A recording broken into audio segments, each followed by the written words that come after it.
Great to be joined again here on The Colour of Country Life by Episode 3.net's Matt Dalgleish. Matt, how are you going today? I'm good, thanks, Rikki. Enjoying Australia getting into the next phase of the World Cup. Yeah, actually, I was just thinking, Australia faces Argentina. I've got my Socceroos scarf on today. There's a sort of a beef. It's two big beef-producing nations. Maybe we better start with cattle. Is it a sign that things are going to turn around? Because I tell you, it's going pretty badly here domestically. Yeah, look, we have seen some weakening in the market, although we've got to remember we're coming off pretty historic high levels. But if you look at, say, pricing currently, like the Ecky's just gone under 900 cents and the heavy steer's just gone under 400 cents on a live weight basis. And the two of those, they're probably, if you compare them to where they were this time last year, they're down around 15% or thereabouts. Yeah, and I notice some serious volume going through parts of Queensland in particular. So is there anything we can read into where their head is at the Queensland Inn perhaps, or northern New South Wales, about maybe moving some stock on? Yeah, look, certainly if you look at the rebuild and the strength of the rebuild, a lot of that rebuild has been coming out of New South Wales and Queensland. So, yeah, they've kind of got those numbers to now start to present. And we've seen that at the sale yard. If you look at the broader sale yard numbers for just cattle, November had the strongest volume of cattle presented at the sale yard that we've seen all year, around 233,000 head. And if you compare that to October, that was wasn't even 160,000 head in October. So we've had about a 55% increase in cattle yardings just over the last month, and that's starting to weigh on pricing, I think. Well, and is there a factor, we've talked about it before, when it comes to processors, that they might have got their act together and sorted out to some extent the labour challenges that they're out in the market and buying? I think they're still got issues in terms of capacity. I know when we spoke about it earlier through the year, and particularly through midwinter, a lot of the processors were struggling at about 60, maybe 70% capacity. I think they're up now towards the 80% mark in terms of being able to put stuff through. But labour, I think, is the biggest constraint for them, and particularly in areas that is the skilled part of the labour, like the boning rooms.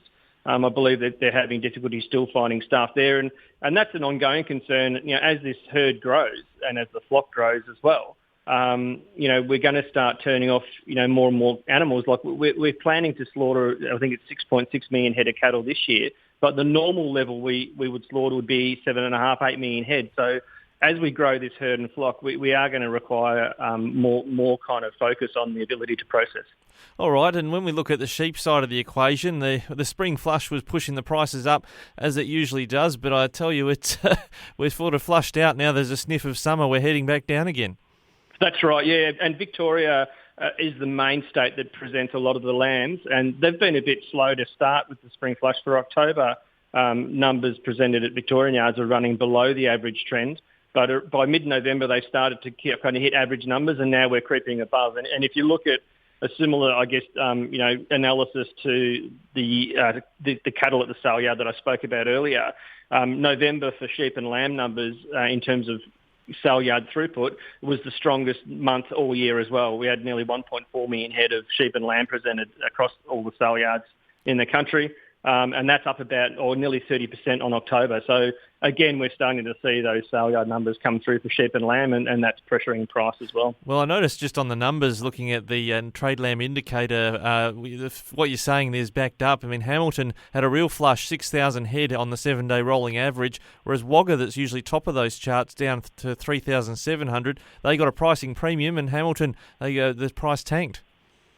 Yeah, that's right. I mean, the funny thing is when you look at that seasonal trend, though, the New South Wales yards don't tend to see the type of spring flush we see in Victoria. It's a very different pattern through the year in terms of the volumes presented at the sale yard in New South Wales, and that's probably partially due to slightly different kind of climatic factors too. But the big volumes we see this time of year and the big increases we see this time of year are generally those larger sale yards in Victoria. So your Ballarat, your Bendigos, your Hamiltons, where all those spring lambs from the Western District are coming through.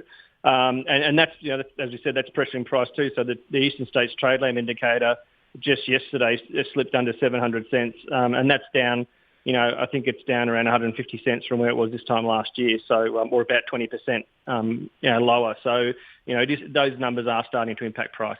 Certainly are. Now, something else that will export numbers, people can go to episode3.net. You'll have some commentary on that, I suspect, when they come out very shortly. Yeah, that's right. We expect to see the November export figures in the next few days. They generally get released the first week of the month. That'd be interesting to see just how the export markets are faring, because that's our biggest area for demand. So we want to make sure that they're still ticking along nicely.